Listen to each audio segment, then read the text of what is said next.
It really is good to see you. Yes, so good to see you. I'm always moved by, blown away by, surprised by the way life works. And I don't know what movement and consciousness has me back here, but I am beyond grateful. So you get 2 jokes today, because I can't leave you, right? And this one has been told before, but I went back and looked through my repertoire of jokes, and this is my favorite one in all time. So I'm sharing this with you because not everyone in here has heard all my jokes. Well, I'm hoping that's not true. Certainly next week when the chairs are full, that will be totally true. But so there were 5 places of worship in this small southwestern Florida town.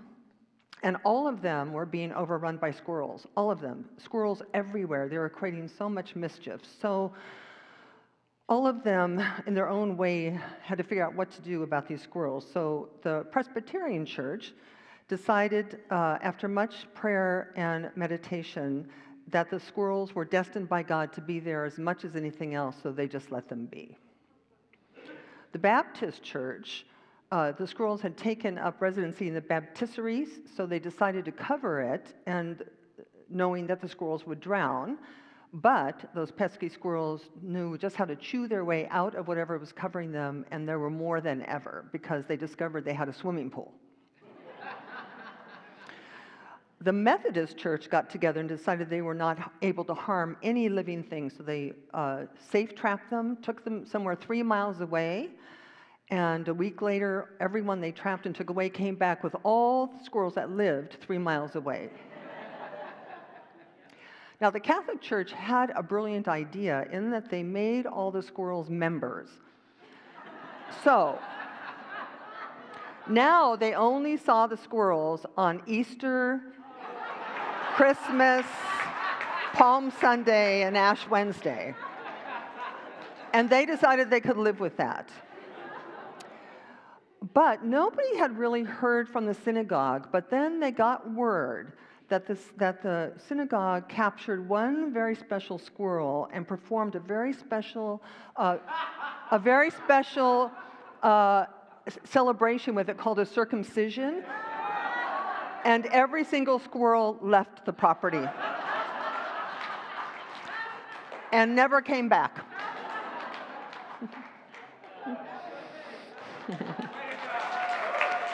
And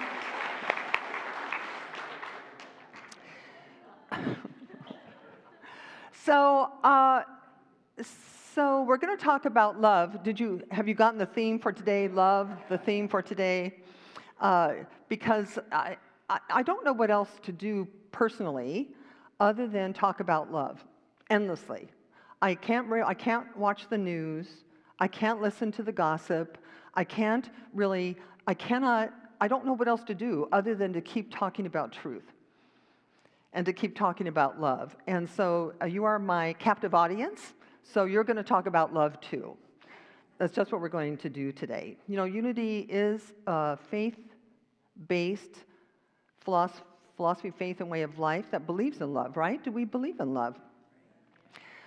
Love and God, the words love and God, or love and Allah, or love in the Atman presence, or love and nature are the same word. So when you say the word God, you're saying the word love. And when you're saying the word love, you're saying the word God, because they cannot be separated. So when we talk about love, we talk about each and every one of us. Nobody can be left out. We are made by love for the purpose of loving. Now, unfortunately, the dirt and grit of the journey, do you know what I'm talking about? The dirt and grit of the journey, from our appearance till now, leaves many of us not feeling as loved as we really are, and maybe not loving as much as we want. And why that is, and I'm going to say this is almost everybody, at one time in our lives we created a no trespassing sign, and we put it right on the gate to our heart. Now, because life breaks your heart. Number one, doesn't life break your heart? Life breaks your heart, really. People die, whatever it is. It's like, so the no trespassing sign is kind of a good idea because it does a little bit protect you from what happens, but it's really not very good. Do you know why? Because every locked door keeps things out. It may keep things from coming in, but you know what else it does? It keeps you from loving out. And the not loving is far more painful than not being loved. I'm going to say that again. Not loving, not letting your love out hurts more than not being loved by someone. It's a source of depression, it's a source of addiction, it's a source of deep existential angst.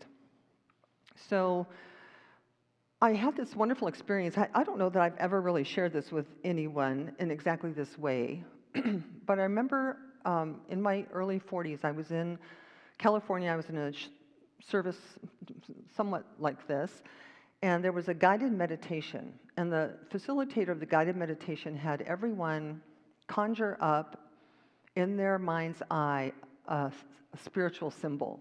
And that symbol could have been an animal totem, or it could have been Mother Mary, or the Buddha, or an angel, or Jesus, or someone else.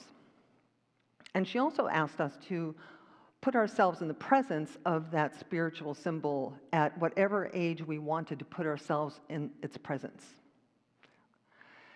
My spiritual symbol was Jesus, which was a little freaky for me because I didn't really have any relationship with Jesus. You know, I wasn't raised in a religion, so there was no special connection for me. So I was a little surprised. I expected like an elephant. Well, that was pre-elephant for me, maybe a puppy or a rabbit. And the age I chose to be in Jesus' presence in this meditation was 10. And 10 was a very hard year for me because my parents got divorced, it was messy, I was heartbroken. And in this meditation, the only thing that really happened was I was sitting somewhere and Jesus came up to me and he just held me. And there was really nothing said. It was just this experience. And out of this experience, it was life-changing because I knew from then on that I was loved unconditionally. And I've never looked for it since unconditionally, right? That I knew that all was well, and I also knew that I was safe. I want everyone to have that experience so that God is not just an intellectual idea, or I hope these people are right. You know, God, I hope they're right. I hope there's life after life. But to not really think of it, but to actually have the experience of it. And I want everyone to have that experience and to know it, because when people do, they are rendered harmless. They're also rendered many other things: happy, peaceful, joyful, abundant. But most of all, spiritually aware people, loved people, don't harm anything. Themselves, other people, animals, the earth, and we need that. Do we not need that? We do need that. I had a very special, sharing a couple of personal things here because they speak to love as an experience rather than to love as an idea. I went to Kenya in 2017 for 3 months and lived in a schoolhouse with Reverend Connie from Canada. And it was a very transforming experience for me on many, many, many levels. But within the first week I lived there, I didn't even know where I lived really, because I'd just been following Connie around town. Nairobi's a very big city. I was the only white face anywhere, which is fine, but it was a little unnerving for me, being a little middle-aged white woman. And I remember standing in a marketplace, like a strip mall kind of, but and lots of hustle and bustle and lots of Kenyans walking around, and Connie left me there for 20 minutes. to go run an errand. So I was trying to be really invisible, right? Just, I wasn't looking at anyone. I don't know. I kind of had the feeling that I got, it conjured up some race consciousness in me, like Harlem or something, like I'm not in a safe place. All of a sudden, I look up, and like at the end of this row, this beautiful Kenyan woman, maybe 40, she walks by, she looks at me, and she goes, "I love you." And first I took a breath, and then I cried a little. And then I felt loved, and once again, I felt safe. And Kenya, above all else, the experience it left me with is that we're raised to be afraid of the other. It's part of that no trespassing thing, right? That we just don't want to let it in or out. So the first thing we need to do is to begin to take down the no trespassing sign. And it's not easy to do, and I do understand that, because you open in such a way that you may feel things you haven't felt for a long time, and then you're going to feel everything from now on. I think it was the Buddha who said that we underestimate the power of the human heart to recover, or to hold, to behold and to hold, that your heart can handle anything. Your heart can handle any pain, any upset, I remember talking to a young woman once who I was spiritually counseling her, and she was inconsolable. And she was inconsolable in my office because her gardener had mowed down a tree which was holding a hummingbird nest with 2 newborns in it. And she was inconsolable. I mean, the idea itself, that tells us how much we love, right? That tells us how big love is for us, that we don't, that's a not little tiny thing for the hummingbirds, clearly, but in the scheme and scope of what we could have broken hearts about, there's a lot out there that we just don't, we go, don't need to pay attention to that. And we do. Why? Because nothing can get in, but then nothing can get out. And if nothing comes out, then you suffer way more. I wanted to tell one more story that is pertinent to this community and what this community can be for us, should be for us, and will be for us. For those of you who don't know, in November 1st of 2021, I had my left hip replaced. 2 days later, I had a stroke. And I was working here. So that was really the end of my career here. Well, guess not.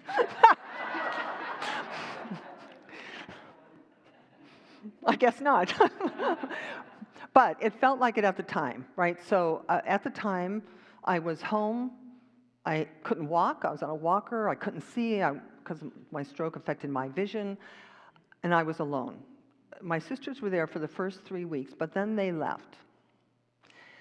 And I didn't really know what to do. I'm telling you the story for a very specific reason. I didn't really know what to do, right? It's not like I didn't have friends and family, but I just didn't know what to do because I didn't know if I was going to have another stroke or if I was ever going to walk again or whatever. I don't know. I'm not going to name any names, but there are a few people who in this community who went like this, right into North Fort Myers, and said things like, "Oh, we're having a Christmas party. Can you come?" It's like, "Oh, I would love to come, but I can't. I can't drive. I can't see. I can't walk." "Oh, we'll make it happen." What do we do to make it happen? That's really what they said. And they made it happen. I took a breath, and then I cried a little. Because for the first time, I began to feel like a real person, right? Like, oh, okay, I'm going to a party. Another person called from this community and said, "I'm coming to take you to lunch. What day?" So I tell these stories because my topic today is love life out loud. And it's almost like love life proactively. We want to proactively be lovers of life and let love out. And when people are suffering or afraid or don't know, you're going to say to them, is there anything I can do for you? If there's anything I can do for you, let me know. They're never going to let you know. They are never going to say, I need to go to a party so bad I can taste it. Because they don't know that that's what they need, right? And people were shy. We don't want to impose on people, blah, blah, blah, blah. So I appreciated these people so much because they just scooped me up, right? So that's what we need also as a spiritual community. We're here to do that with each other, to scoop each other up when things like this happen. Now, the reading today used the word love masters. We are to become love masters. There's no reason why Unity Naples cannot be for Naples and for Bonita Springs and Marco Island and even as far north and the world, right? Because the world's sitting right there, cannot be a premier destination for love and connection. It's a way bigger idea than church. Do you get that? Love and connection, a place to come to be loved and to get connected in life. I have a wonderful piece here, also from the same book that Erica read from. It's called, it's a quote.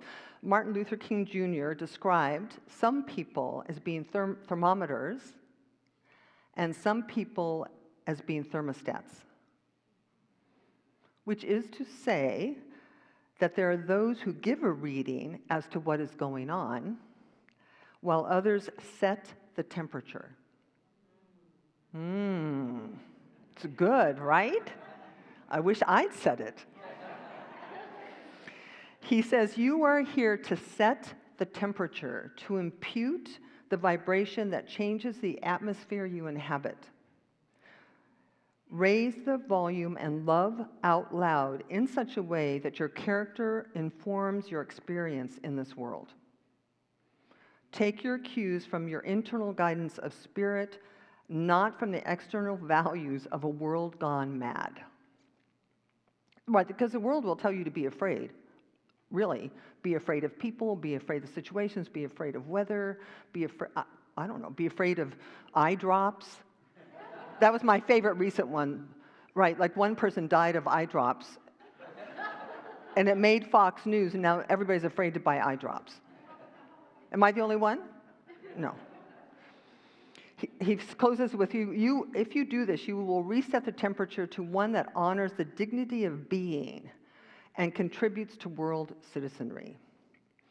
Now, there is human love, right? And we all love human love, and we all love sex. I mean, we all love human love and romance and sex. We do. And it's good. It is good. Unfortunately, if we kind of move back into the four agreements, those kinds of relationships really, I don't know, most people are not impeccable with their word. Most people take everything personally. They make assumptions about everything, and they never do their best. And they're the source of the no trespassing sign to begin with. So I would be very careful with that kind of love. I think we should be far more discerning. That happens naturally as you get older, but nonetheless. But there's another kind of love called agape love, which is spiritual love. It's unconditional love, where the kind of love I'm talking about is conditional. Agape love is it's based on the truth that the spirit of love is in each and every one of us, with no one left out, and it is not based on personality. Human love is, listen, I'll love you as long as your body is where I want your body to be, and you do exactly what I need you to do to make me feel better about myself, right? I'm simplifying it too much, but you get my point. There's a quote here, agape love can transform opponents into friends. It is this love which will bring about miracles in the hearts of men and women. Now, I don't know why I'm telling you this story about the giraffes and the acacia trees, but I'm going to tell you. It's the relationship of the acacia trees to the giraffes, and I believe it has something to do with, before I tell you, the interconnectedness between all life. That isn't obvious, but if it's obvious for acacia trees and giraffes, it's way more obvious for us because we are conscious beings. But here's the true story. Giraffes love acacia trees, love them. It's like oranges to an elephant. And acacia trees, they can be bushy, they can also be very tall, and they have really long thorns, about 2-inch thorns. But the giraffe have tongues, right, that can go in between the thorns and eat all the delicious leaves. Now, the problem is they love the acacia tree so much that they would kill the tree by eating all the leaves. So the acacia tree does this amazing thing where it creates something called tannins, T-A-N-N-I-N, which is a chemical that is incredibly bitter to the giraffe. So the moment the giraffe starts chomping on this tree, it starts producing tannins, and then the giraffe stops eating it. That's not the great part. The great part is while the giraffe is chomping on this acacia tree, the acacia tree is sending out underground through the root systems to all the acacia trees in the vicinity to start producing tannins now. They're coming, which is what happens. So the acacia tree over there starts producing tannins, so by the time the giraffe gets there, it's already not tasty. Isn't that an amazing story? So there's something in there about that when you and I live in that kind of universe. We live in a universe where tree roots can talk to each other. And if tree roots can talk to each other, then there's something about love, there's something about nature, there's something about being in harmony with that, which makes real the saying, everything conspires for my greater good and everyone else's too. That when we're in the stream, going in the right direction, what you need, what you want, how it comes to you will happen naturally. Life can be effortless if you love life out loud. Take off the no trespassing sign so all that good can get in and all that good can come out. So, here, I'm going to challenge you today because I cannot bear to see one more seat empty in this room. Do you know why? Because we need love masters, right? We don't need churchgoers, we need community.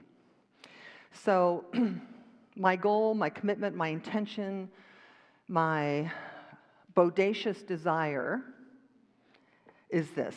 One, that we enter into a sacred agreement to have Unity of Naples be a premier destination for love and connection. Do I have a yes to that? Okay. That's very good. My second, we're not over.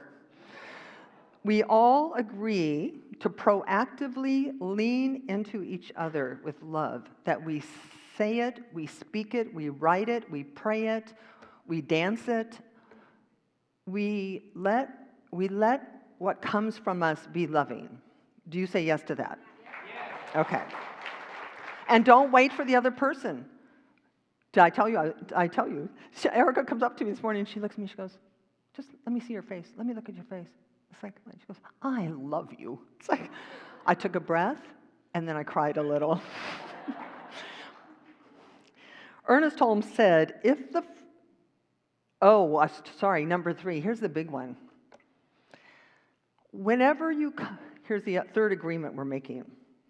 We do the work that we need to do to get past our upsets with each other.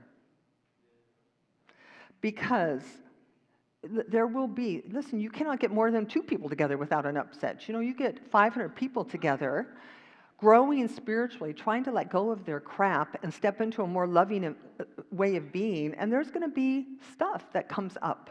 So we need to learn to talk to each other, to have an agreement that when we talk to each other, we're talking out of love. We're talking for pro-solution, not perpetuate the problem. Do you agree to that? Okay. We can even call it the restoration of love. We're going to have a restoration of love moment. Oh, right? So if I irritate you, you just say, Denise, can we have a restoration of love moment? How could I say no to that? Right? Ooh, somebody take a note, please. That was really God's lips, God's to my. All right. I'm almost done. Ernest Holmes said, if the philosophy of Christianity were lived, and we are a philosophy of Christianity, are we not? Wars would cease, unhappiness would cease, economic problems would be solved, poverty would be wiped from the face of the earth, and man's inhumanity to man would be transmuted into a spirit of mutual helpfulness. A premier destination for connection and love. Now, I've done something to help you. Actually, Reverend Louise Pirtle and I have done something to help you. When you leave here today, this is a brand new thing called the Unity Calling Card. Okay, you're going to see it in a moment. It says on the front, you're going to love it here. And it says on the back, nourishment for everyday living. Now, we ordered 500 of these, and they are at the back of the room. And when you leave, take a handful. Just notice if you want to put the trespass sign back up. These are for you to give to people, hand to people. You can leave them in your laundry room. You can accidentally drop them in the grocery store. You can give them to your friends. You can put them on cars. And this is simply to extend yourself in love to the people you love who need a place for love and connection. That's what they're for. So do you accept this little challenge here? Yeah. Now, there's a rumor, which I don't buy into for 1 minute, that there are no people living in Naples right now. Well, it's too hot. They've all gone home. Please. There are people living in Naples who need love and connection, right? All right, so every chair full. Every chair full. All right, so I believe my work here is done.